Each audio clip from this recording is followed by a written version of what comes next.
முக்கியமானது பிராணன். பிராணன் என்பது என்ன? உயிர்காற்று.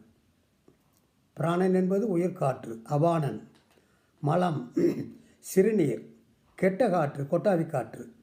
அதாவது கொட்டாவி காற்றோடு நமது ஆசன வாயிலிருந்து செல்லக்கூடிய ஒரு காற்று.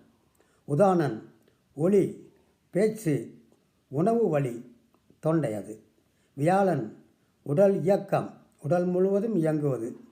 சமானன் ஜீரணம், உடலின் சமநிலை. நாகன் உறுப்பு, சுருக்கம், எழுச்சி. உடலுடைய உறுப்பு சுருக்கம் அடைவது, எழுச்சி அடைவது நாகன் அது. அடுத்தது கூர்மன், கண் பார்த்தல், இமை மூடுதல், இமை திறத்தல்.